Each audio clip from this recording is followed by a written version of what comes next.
Warning, this podcast may contain bad language and scenes that may make you feel uncomfortable. I didn't have anything to give to that. Much like that silence, uncomfortable. Yeah.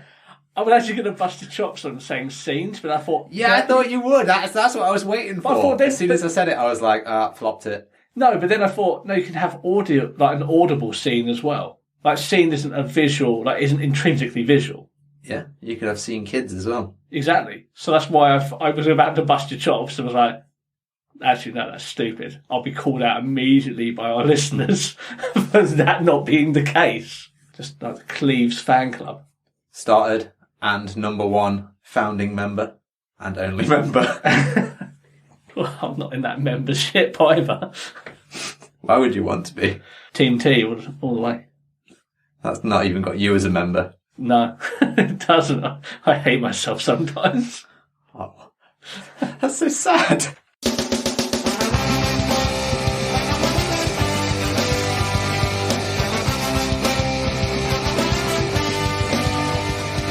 Welcome to the Seesaw Podcast with T and Cleaves. Each week, offering up a below perspective on life.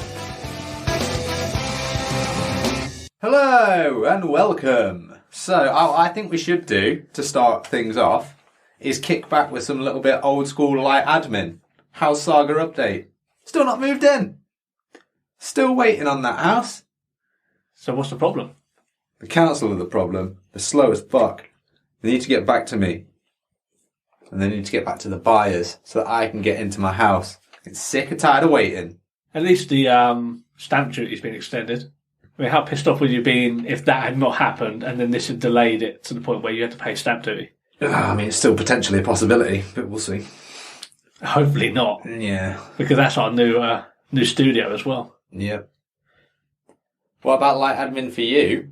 How about a clue for where you work? I work within the academic sector. Have Okay. I used that one? No. Within education? The last one was so nothing. It was basically, I work with a computer. That wasn't my best day. I have got other sort of feedback as well. The mascot of the podcast and my retired guide dog had his birthday this week. How old is he? 11. Oh. So happy birthday to Wes. In dog years, he's old as fuck. I didn't even realise we had a mascot till just now. Well, unofficial mascot.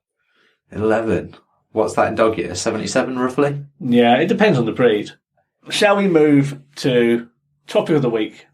Topic of the week. You got rid of those jingles really quick, didn't you? Yeah. I don't know why I didn't get on with them after a while. Yeah. Kept some, discarded others. It's a journey. It's a podcast journey, and you're taking it with us. So, you pitched the topic for this week. I originally pitched cooking, but I wanted to nail it down a little bit. I'm just putting it out there, because if this completely bombs and is bollocks, I'm just putting it out that this was your idea to Yeah, talk I think about. that was the case. You were offsetting the blame to me. You know what? I'm going to stick with it. Okay. It's like on The Apprentice where someone pitches an idea and it seems really good at first and then it turns out to totally bomb, but it's already gotten to the point where you've got the product in your hands and you're still having to sell it to Asda or whatever. If you're going to reference The Apprentice, you should have started off by saying you're a shark that answers to no one and you always get results. Yeah, that's a very good point. So, I moved food down to breakfast, the most delicious meal of the day. I don't really have breakfast. Oh, you're missing out. So, breakfast. When we say it out loud, I realise to myself now, it's like breakfast, bit of a wanky topic. But you know what, I don't care, I'm going to run with it. Because I've already pitched it, and now I'm pitching it to Asda and Tesco. Okay. So breakfast. So, we'll branch out a little bit as well. Blinky breakfast as well, you know, it's going to have some a little bit of blinkness to it. Yeah, so it's not just like recipes with Cleaves here. Yeah, I ain't got many other than lob it in a pan. Yeah. Or lob it in a bowl. So I eat breakfast a lot more than I used to. Like, I used to notoriously not eat anything until 1 o'clock in the afternoon. They say that's not good for you. They say everything's not good for you. Like, I was fine. What about working out and healthy eating? I don't really want to talk about that because if we're talking about episodes that haven't done well, the healthy the healthy one has not done well, so I don't want to start going down that route. No one wants to hear about how to eat well. What they want to hear about is how to make a big, juicy fry-up. Like at the start of Dexter. If you ever watched that show, where basically the opening credits is just him making a delicious fry-up. That's what I'm about. Yeah, which is weird because a fry-up is traditionally a British thing, I think. Americans love their breakfast, but I think if you're talking a fry-up... Oh yeah, proper full English... Well, it's full English breakfast, isn't it? So what would you say are... I think there's a lot of debate on this. What would you say are essential elements to a fry-up? Right, full English breakfast. Bacon, sausage, egg, tomatoes, mushrooms, hash brown, black pudding. Beans. Nearly forgot the beans.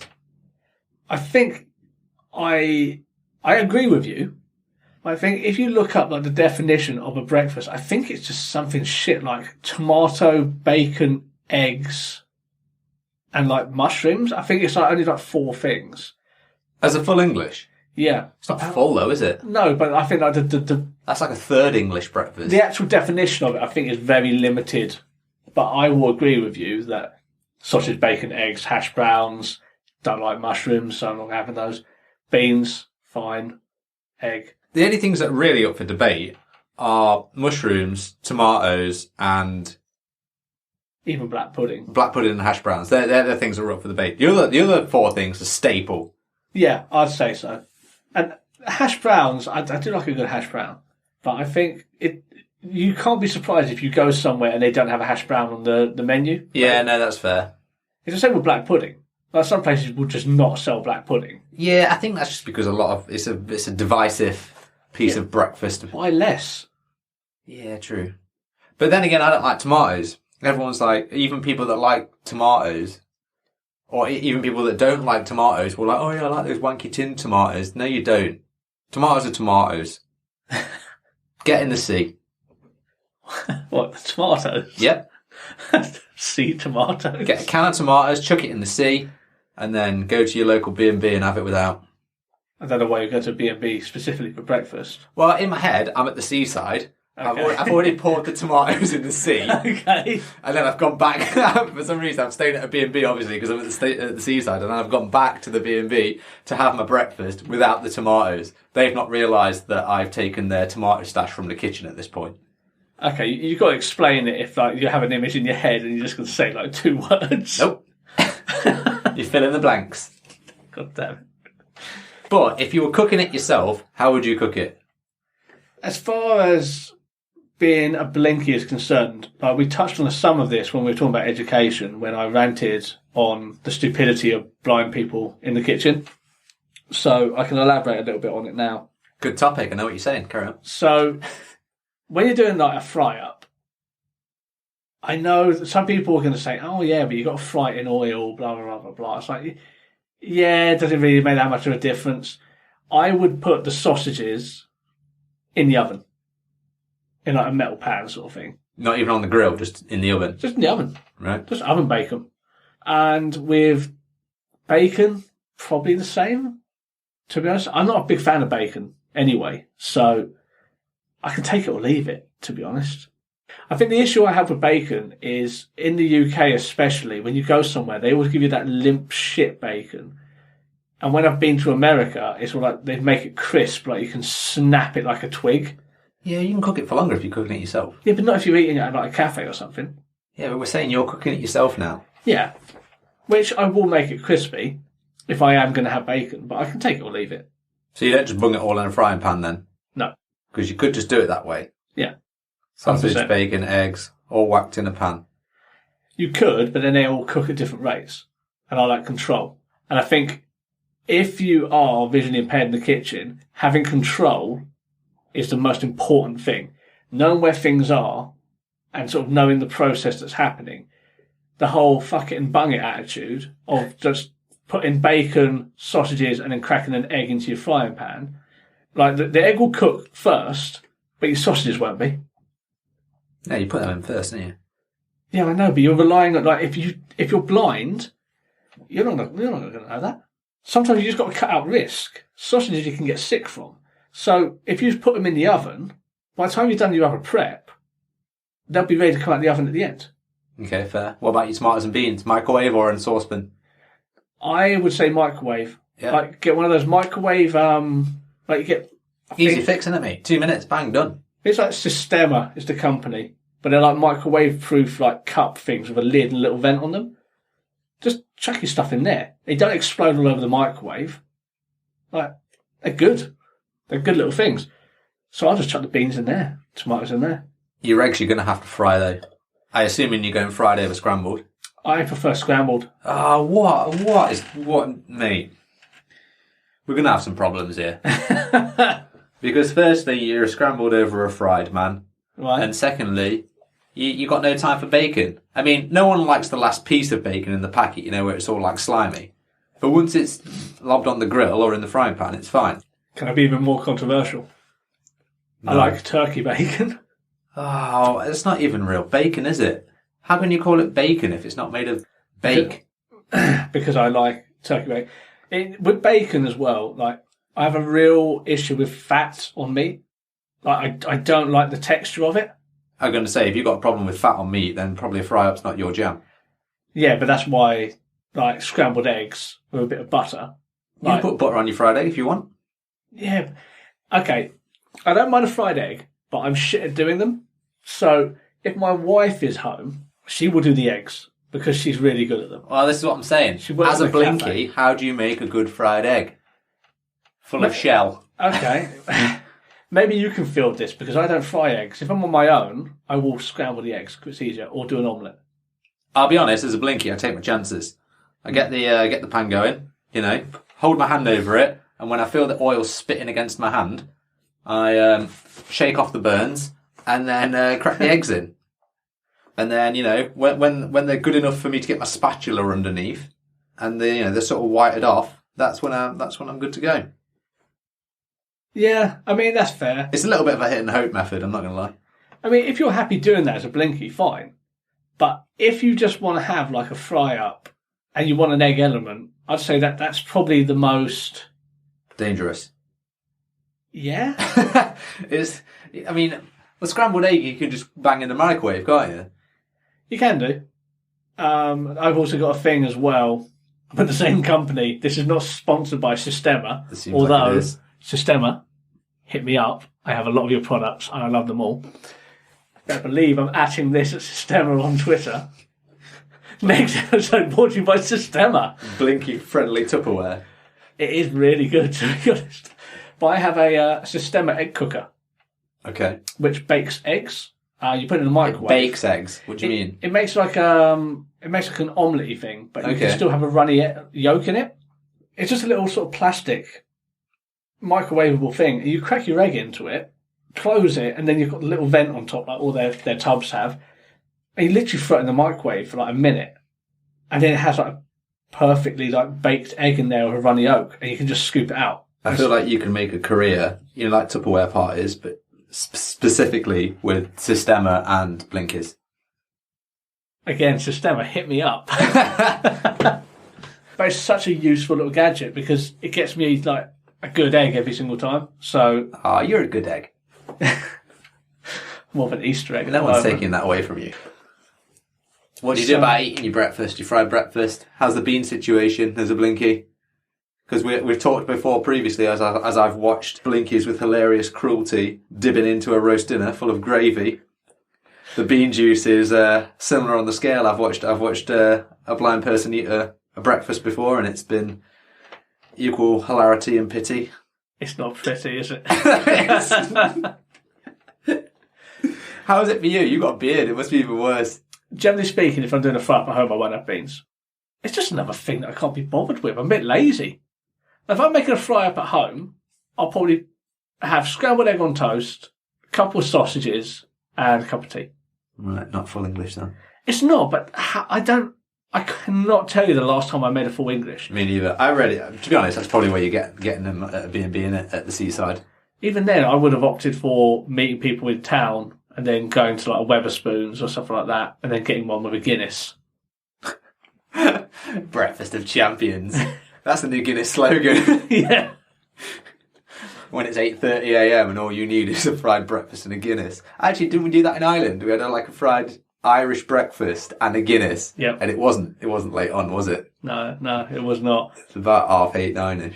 And whenever I fly as well, I always get a fly up from Wetherspoons at the airport and a Guinness. Yeah, it's annoying though, isn't it? Because like you go to Wetherspoons at an airport and think, oh yeah, I'm going to get a nice breakfast and it'll cost me a £5, but it doesn't. It still costs you a tenner because you're in an airport.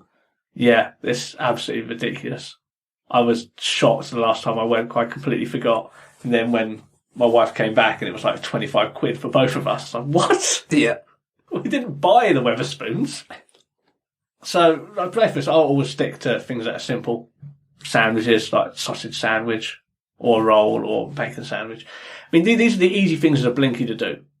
Especially if you're cooking for other people. It's hard to fuck them up, really. Yep. Especially if you're putting your sausages in the oven. A trick I always do, and this is a good blinky hack, cut your sausages in half, like lengthways, just to make them into like...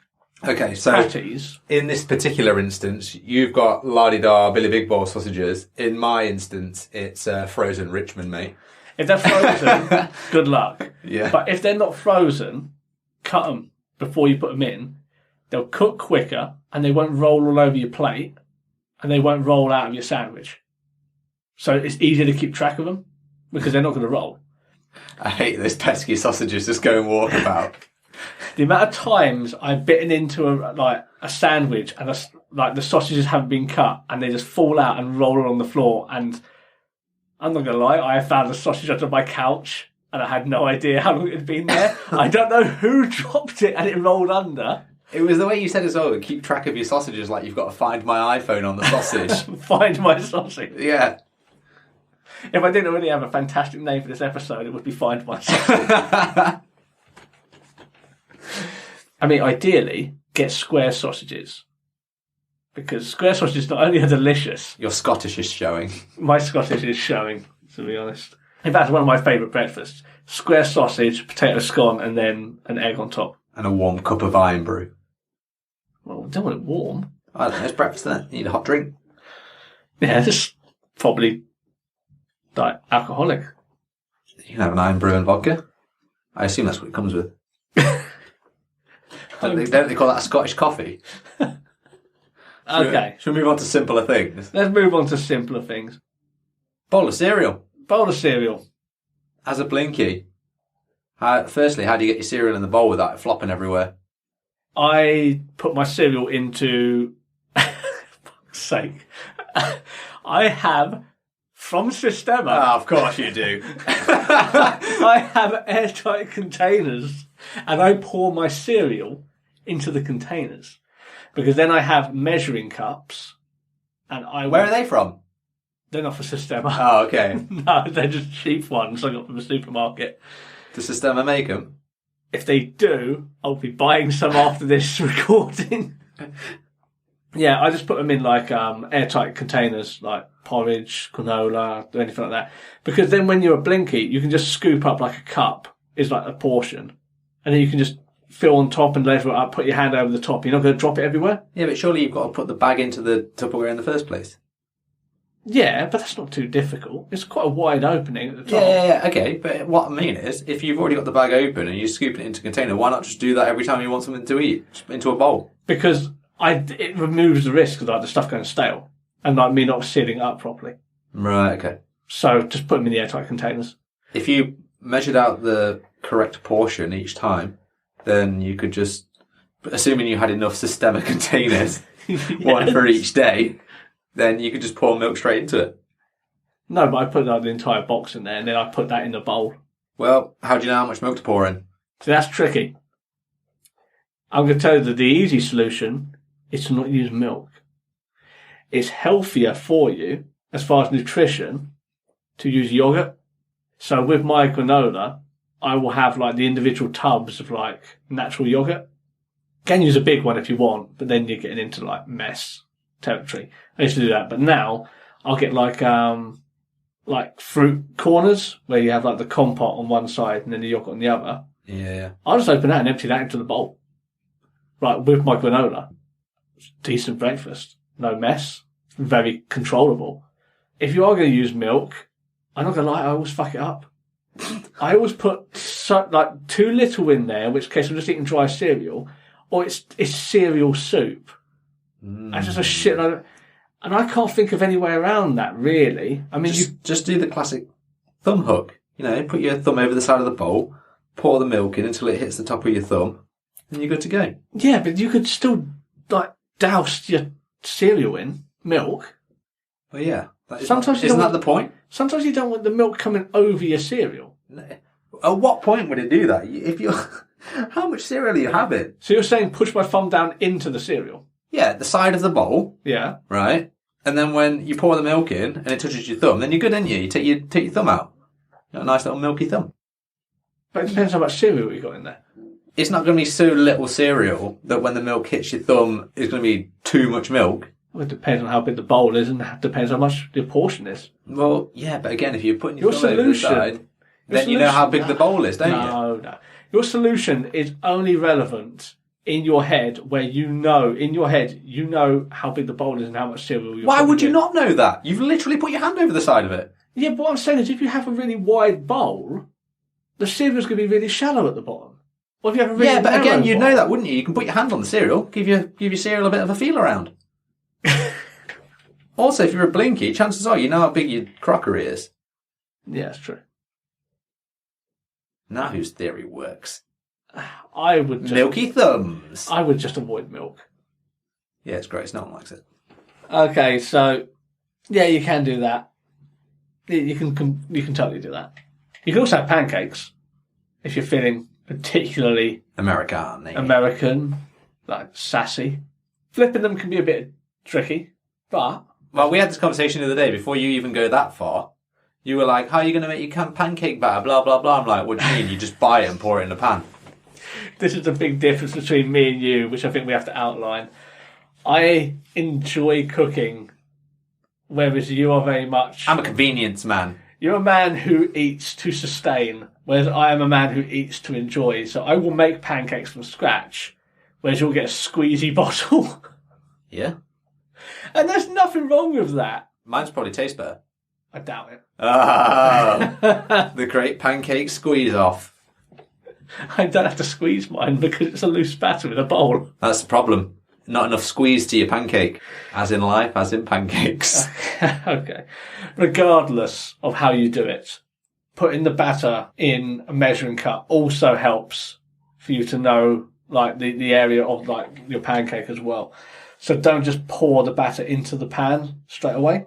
Even if you've got a squeezy bottle, if your sight isn't really there, at least if you put it into like a half cup and just get some like cheap like cup measurements, at least you know how much space, and you can like make sure that with experience you know how much space it's going to take up and what size it will be in your pan. Yeah, true. So I think that's a really good way around it. Because if you're doing it from a squeezy bottle, you squeeze it into a cup. You can squeeze, yeah, but if you're just doing it straight into the pan, oh yeah, you fucked. You have no control over how big that is. That's going to be different every single time. But when I do it with batter, I'll use a measuring cup. I'll make my batter and then I'll just scoop out what I need. Then you've got a lot of wasted batter. No, because it stores for like a week. You put it in the fridge. In the fridge. I was going to say freezer, which you can do, but I don't usually do that, so it's the fridge. Or you can put it in a Systema airtight container. Any excuse. Which are also freezer-proof. Oh, God damn. Isn't any container freezer-proof? No, not all of them. That's what makes Systema. No, it's the most diverse. All containers are freezer-proof. I wouldn't say so. Glass isn't. You can put glass in the freezer. Go put a glass bottle of beer in the fridge, in the freezer overnight. Yeah, but that's the beer that fucks it up, not the glass. You put a glass of water in the freezer, you'd be fine. I don't think that's true. Give it a go. No. So flipping the pancakes, make it easy for yourself. Get 2 spatulas. One on the bottom, one on the top, flip it over that way. Or put a plate on top of your frying pan, flip it over and slide it back in. Oh, you'd have to have quite a big plate, though, to put it or over a small pan. Or a small pan. I have a small pan, specifically for pancakes. But you have a pancake pan? Yeah. You've got too many pans, mate. No, how many pans do you even have? What sort of pans are we talking? This is what I'm talking about. You only need 2. You need a wok and a frying pan. Done. I've got a wok, a cast iron frying pan, a pancake pan, a griddle pan, various saucepans. Okay, yeah. I mean, people need saucepans as well. I'll give you that. You only got one of each though, because you strike me as a person that's got at least two of each of those. No, I only got one of each. Don't give me that shit-eating grin. I only have one of each. Okay. I only have one of each, you bastard. How many did you have to throw out? When I moved last, I threw out a few. I knew it! So I'm not going to say that I didn't replace some of them. Yeah. Pancakes, simple enough. Flipping stuff in a pan is just make sure you know like the size of your pan and stuff like that. It's an experience more than anything. Don't be afraid to get burnt. On the burning side as well, don't bother with like the connected oven mitts because I find that they're a little bit crap. Recently I bought, you can get barbecue gloves and you can move all your fingers.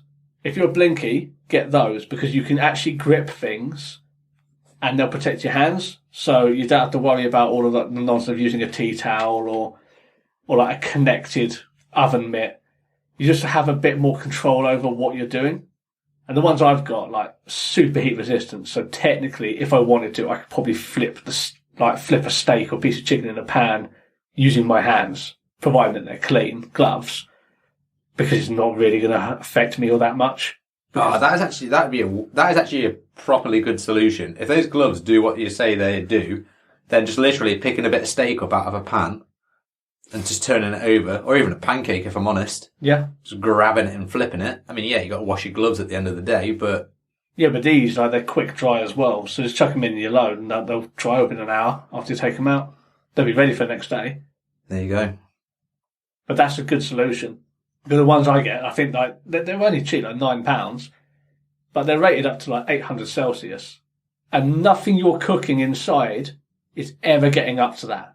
I mean, I still imagine you can't put the gloves over open flames. No, you can't do that. But if you're doing like frying something off, like a bit of steak or chicken or stuff like that, there's no reason why you couldn't use your hands, like 100%. I mean, I got them for barbecuing, just because I was fed up with burning myself. If you want your eggs over easy, just stick your hands in there and flip them over. Maybe not with eggs. Just pinch them, with your thumb and forefinger, and just whoop. Also, I would say that if you're cooking for a load of people, it might not be the strongest move to get your gloves on and start flipping people's food by hand. Or maybe they won't be bothered. I don't know. I don't know. It's not like you've actually touched it with your hands, is it? Yeah, I suppose. Just don't scratch your arse with your gloves on. But that's a really good solution. Shall we have a quick chat about... let's do hot drinks first. You talked about the looping the finger method. Yeah, just chuck your thumb over the side and then pour your hot water in until your thumb gets burnt. Now that's how you know you got near the top. It sucks to begin with, but as time goes on, you will become very resistant to that heat. Calluses will develop fairly quickly. Yeah. It's unfortunate, but it is a good solution. You can get things like water level readers and stuff like that, and they kind of work, but they're very hard to clean. And you're not always going to have that when you're out and about, are you? Yeah. If you're at work or somewhere else and you're making your breakfast in the kitchen at work, you might not have one of those level alarms, water alarms. Exactly, and because it's a big beepy alarm thing, it draws so much attention. I'm not a fan of that. I just want to crack on, especially at work. I just want to make a cup of tea. I don't want to alert the world that I'm making a cup of tea. Yeah. And they take the stupid little watch batteries as well. So, like, you can get them on Amazon now, which is fine. You can get them online. Back in the day, before like online shopping, you had to go into a bloody jeweller's and get a watch battery. It's like, who's got time for that? No one, that's who. But that touches on like accessible things around the kitchen as well. You can get a lot of accessible things around the kitchen. A lot of them are very expensive, I will say that. And I make do with the basic shit, to be honest. Mr. 20 pans over there. Hey, they're all for different things. So you know what a frying pan's for? All of those things. I guess.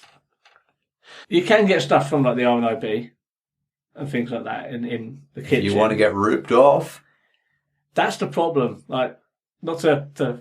No, this is the message on the show from me. Fuck RNIB. The thing with RNIB... Here's the balance. ...is we don't know what they do. That's a callback to the charities episode. We don't know what they do. But let's say I want to get, like, a talking thermometer, which is very reasonable, like cooking thermometer, so I can check that, like, my chicken's cooked through. That's like 50 quid. Pound shop, mate. That's where you want to be. Yeah, but you're not getting a talking one, are you? Yeah, probably from Poundland. Maybe. I'll have to look at that. But everything they sell is ridiculously expensive. Yeah, and that's the problem. Like, talking scales, 100 quid. Like, I don't want to spend that much on any scales, let alone these. I mean... Do you know what you need to do? Get all those old school scales, you know, with the little dial thing that goes round. Yeah. And then just smash the glass front bit out of it and then just feel where the dial is. I don't think you'll have to smash the glass. I think you could take it out. Where's the fun in that? We don't condone breaking glass on objects to make them accessible. I'm sure you could take the plastic thing out. That's what the sign says, break glass to make accessible. Another good They title. give you a little miniature fire axe to do it. That's another really good title for the episode. What, Break glass to make accessible. No, but you are right. You could take the plastic out and you can get things, if you use Tipp-Ex, or you can get something called bump dots, which are just a little adhesive dots that you can put on your equipment. So if you want to, like, get a friend to mark off sections, like on your... Like, the way you said it is put it on your equipment, like I'm just going to mark the notches on my own peen. Sometimes you want intervals. God damn it, Cleaves. But yeah, you can get someone with, like, vision and just say, oh, my oven, can I have a bump dot at 100 Celsius, 150 Celsius, 200? And it's just so that you can just do it by touch. And same with your microwave. You can say, oh, I want one on start, one on stop, and then one on, like, 2 minutes or something like that, like a 2 minute quick cook. So there are things like that that are really useful. And you could do that with scales as well. Like, take the thing out and then that would work. Like measuring jugs as well. Like RNIB, I saw they have a talking measuring jug. That's quite a good idea. It's like 80 quid. All of a sudden, I'm feeling like bump dots. You know what? Get bump dots. Get one of those glass ones. Like a bump dot's a thing of microwave safe as well. And just get someone to put them on every 100 millilitres. You have to put them on the inside, though, and dip your hand in, wouldn't you? Put them on the outside. Yeah, but how would you know where your liquid is if you can't see the liquid? That's a fair point. You'd still have to dip your hand in, wouldn't you? But still, there's a way around it. It's a much cheaper way. You Use both hands. Are we back on the peen thing? Use both hands, take it either side, and then meet in the middle. Exactly. Like the peen thing. Don't leave those bump dots on, though, because you might end up at the doctor's and they're just peeling them off. Please make sure they're, like, interesting colours. Yeah. You don't want to just use red. Yeah. So, yeah, there is equipment out there. My problem is it's very expensive for very niche stuff. Certain companies will exploit you for that. But you know who won't exploit you? Your own right hand. Sistema on quality. For fuck's sake. I didn't even think you were going to say that. I don't know why I didn't pick up on it straight away. You actually led me down that path. Yep. Fuck's sake. All right, what do we have to summarise from this, at least? We can summarise that get in the kitchen and start cooking things, firstly. Don't be lazy. Every blink you can cook stuff. There are cheap methods out there to make your breakfast. Safer methods than you think. Yep. So not everything has to be done. Just because it says fry up doesn't mean you need a big frying pan to shove everything in at once. Although it is probably preferable to having 20. I don't have 20. So, When I do it, I use like one pan and then one like oven dish. That's 2. That's so Mr. Lazy. you say lazy, I say efficient. Okay, well, I enjoy those burns. So, I think we'll call it there. Enjoy a healthy fry-up breakfast. Yep. Don't worry, next episode is not going to be about lunch. Get some heat. It's going to be about dinner. Yeah. Get yourself some delicious. Get some heat-proof gloves. That seemed like the best advice from this thing. Heat-proof gloves, and learn like the size and sort of like shape of the stuff you have in the kitchen, like your spatulas and like your pans. Know what their size are and use measuring cups. Like that's the other thing I say. Get measuring cups because once you've sort of like gotten used to it, like, you'll know how big like your batter is and stuff like that. Sorry. Oh, come on, man. And on that, let's call it. Let's call it. Until next week. Until next week. Have a good breakfast. Have a good breakfast. Thanks for listening to the Seesaw Podcast. You can find us on Facebook at Seesaw Podcast, Twitter, Seesaw Pod. You can email us at seesawpodcast@gmail.com. You can also find us on TikTok and Instagram at Seesaw Podcast or Seesaw Pod, depending on which one we want. But get us on the other places.